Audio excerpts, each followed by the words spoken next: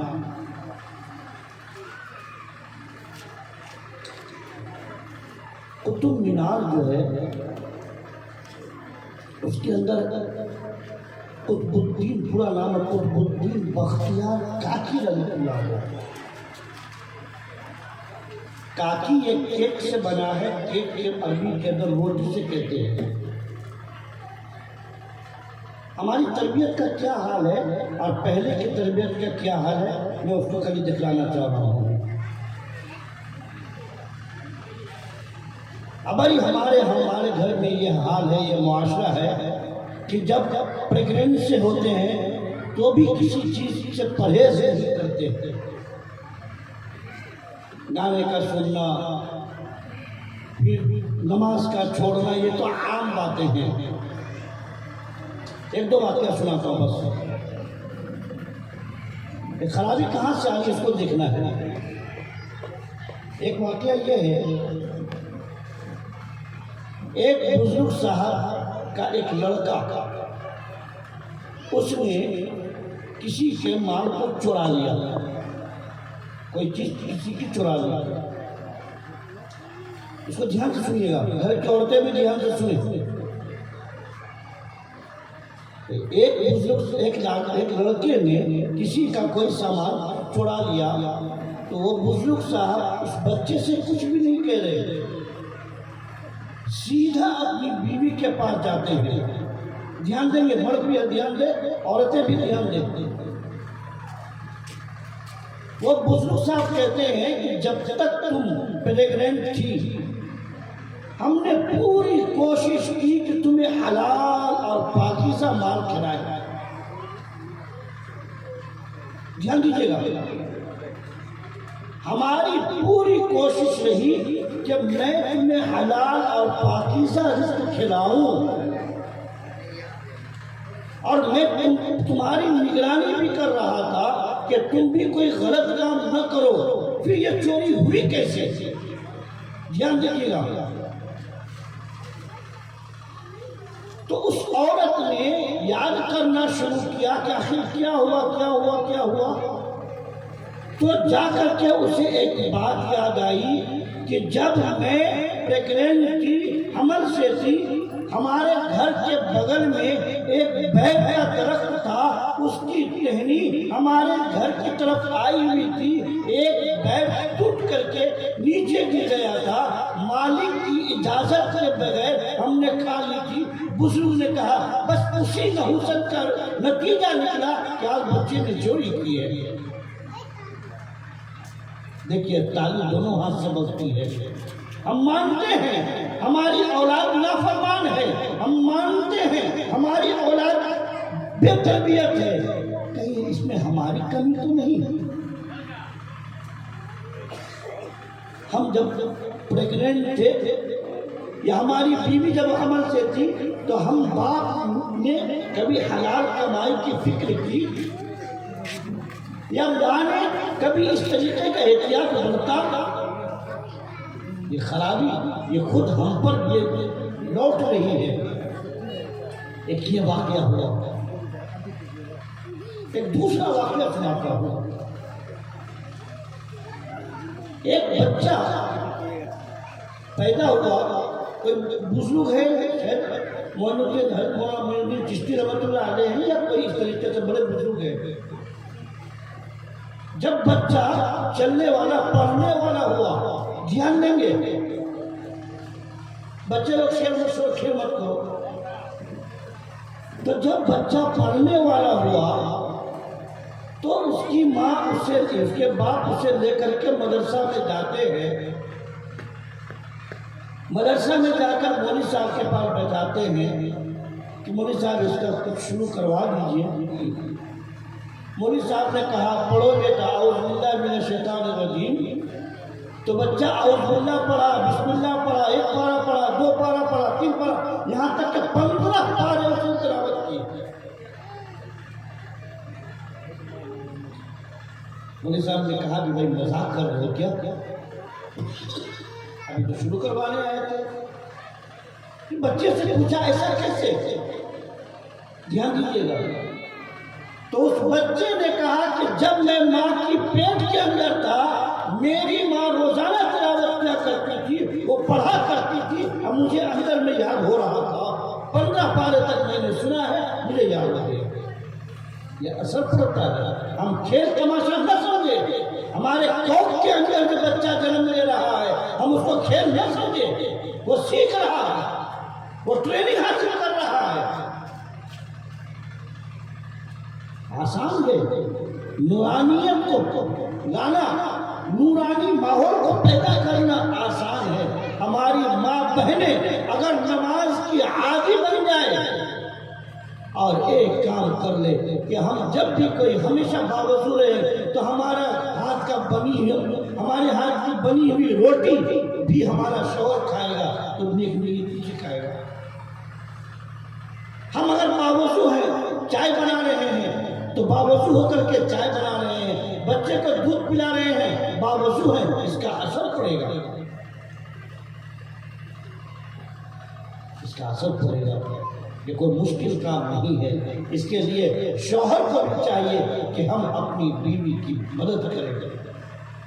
تعاونوا علی البر والتقوی، بھلائی اور تقوی کے کاموں میں ایک دوسرے کا معین مددگار بننا چاہیے۔ ولا تعاونوا علی الاثم والعدوان،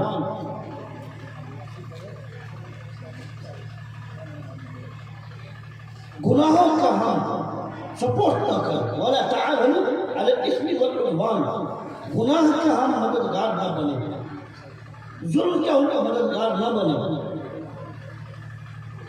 جب یہ آیت کریمہ آ گئی تعاونوا علی البر والتقوی، ارے شادی تو اتنی شادی تھی، اتنی شادی تھی کہ نبی کریم صلی اللہ علیہ وسلم کی حیات طیبہ میں ایک صحابی کی شادی ہو جاتی ہے، کوئی ہنگامہ نہیں ہے، کچھ نہیں ہے، نبی پاک صلی اللہ علیہ وسلم کو دعوت بھی نہیں ہے۔ جب وہ جاتے ہیں اللہ کے رسول کے مجلس میں، دیکھا ایک دھبا لگا ہوا، پوچھا یہ دھبا کیسا ہے؟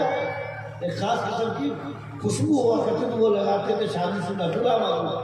تو انہوں نے کہا کہ اللہ کے رسول میری شادی ہو گئی، کوئی ہنگامہ نہیں۔ شادی ایسی ہوئی ہے، ایک ساتھی ہے پریشان ہو گیا، فلاں گھر میں شادی کرنی ہے، ایک اپنے ساتھی کو کہا چلو نا میرا رشتہ دے کر چلو بات کرنے کے لیے۔ ایک صحابی ہے، ان کو رشتہ کرنا ہے، وہ اپنے ایک ساتھی کو لے کے جا رہے ہیں، بھائی چلو میرا رشتہ کرا دو، تم بات کر لو۔ دوسرے جو ساتھی ہے وہ ساتھی جا کر کے بات کر رہے ہیں کہ میرا ساتھی ہے، وہ رشتہ کرنا چاہتا ہے اپنی بیٹی سے، اس کا باپ کہتا ہے ہمیں وہ پسند نہیں ہے، آپ پسند ہے، آپ کا نکاح کروا دوں۔ بس گئے تھے نکاح کروانے، نکاح کر کے آ گیا، ایسی سمپل۔ تو ماشاءاللہ یہ ایک نیا پیغام، ایک میسیج حافظ ندیم صاحب دے رہے ہیں۔ یہ اچھی چیز ہے، اچھے کاموں میں ہمیں مدد کرنی چاہیے، سپورٹ کرنا چاہیے۔ آج ہم سب ارادہ کریں، جو بوڑھے ہو گئے تو شادی ہو گئی، جو نوجوان شادی کرنا چاہتے ہیں ارادہ کر لیں، کوئی ڈیک اور ڈھول تماشا کچھ نہیں کریں گے۔ کوئی جوان ہے کوئی انشاءاللہ بھی نہیں بولتا، سب کی شادی ہو چکی ہے، سوچ رہا ہے کہ بولے کے تو پھنس جائیں گے۔ اور اس کے بعد ایک بات یاد رکھ کے، میں نے تو بہت چشمہ لگا کے دیکھا ہے، جو گارجن ہیں ان کو میں کہہ رہا ہوں، بس بات ختم ہو گئی، نماز کا ٹائم ہو رہا ہے۔ جو گارجن ہیں یا گھر کی عورتیں ہیں، ماں ہیں یا ایک بہن ہیں، وہ لوگ جب جاتی ہے لڑکی کو دیکھنے کے لیے تو اس صورت کے اندر ڈیمانڈ کرتی ہیں۔ اور ڈیمانڈ کیسے؟ ہم لوگ کیا ہے، کچھ بھی نہیں ہے، وہ تو لڑکا کا ہی خواہش ہے، اور لڑکا سے پوچھو تو ہم کچھ بھی نہیں مانگے، وہ تو باپ مانگ رہا ہے۔ یاد رکھیں جس کو لینا ہے وہ کچھ نہیں بول رہا ہے، آپ بھیک مانگ رہے گنہگار آپ ہوں گے۔ جب آپ کہہ رہے ہیں، ہر ایک کہتا ہے ہمیں کیا مطلب ہے، جو دے گا اپنی بیٹی کو دے گا، تو ہم زبان سے کیوں مانگتے ہیں؟ اللہ تبارک و تعالیٰ نے تو کہا الرجال قوامون علی النساء، کہ مردوں کو اللہ تعالیٰ نے حکم بنایا ہے عورتوں کے اوپر۔ تو کیسا مرد کہ بیوی کے کمائی سے ہم گاڑی پہ چلے؟ یہ سوچنے کی چیز ہے. ڈیمانڈ کرتے ہیں رہنے کے لیے گھر نہیں ہے, ایک گھر بنائیں گے, پہلے خرچہ دیں گے, تب آپ کی بیٹی سے شادی کریں گے. یہ کیا مجبوری کر رکھا ہے؟ لڑکا کچھ نہیں کرتا, دکان دلا دیں گے, شادی کریں گے. یہ ہم کیا کر رہے ہیں؟ یہ ہم کیا کر رہے ہیں؟ بہت ساری جگہوں پر میں نے دیکھا ہے, معلوم ہو رہا ہے یہ گھر ڈھلائی کرنے کے لیے بھی پیسہ مانگا گیا ہے. ہم کیسے مانگ رہے ہیں؟ یاد رکھ کے وہ لوگ بھی سن لیں جو اپنے پیر پر کھڑے نہیں ہیں اور شادی کے لیے بے چین ہیں. حدیث کے اندر ارشاد فرمایا, یا معاشر الشباب من استطاع منکم الباءۃ فلیتزوج. اے نوجوانوں, اگر تمہیں طاقت ہے, صلاحیت ہے, قوت ہے تو شادی کر لو. ومن لم یستطع, اگر نہیں ہے, پیسے نہیں ہے, مکان نہیں ہے, دکان نہیں ہے, لیکن خواہشات بہت بھڑک رہے ہیں, تو ومن لم یستطع فعلیہ بالصوم, تو روزہ رکھو. غلط کام مت کرو, غلط طریقے پر مت جاؤ, غلط کام مت کرو. فعلیہ بالصوم, تم روزہ رکھو. فإنہ لہ وجاء, اس لیے کہ روزہ رکھو گے تو خواہشات ٹوٹ جائیں گے, خواہشات دب جائیں گے. اللہ تبارک و تعالیٰ سے دعا کرے کہ اللہ تبارک و تعالیٰ ہمیں جب تک دنیا میں زندہ رکھے, اسلامی تعلیمات کے اوپر زندہ رکھے, اور جب دنیا جانے کا وقت آ جائے تو اللہ تبارک و تعالیٰ ایمان کا خاتمہ نصیب فرمائے. چونکہ نماز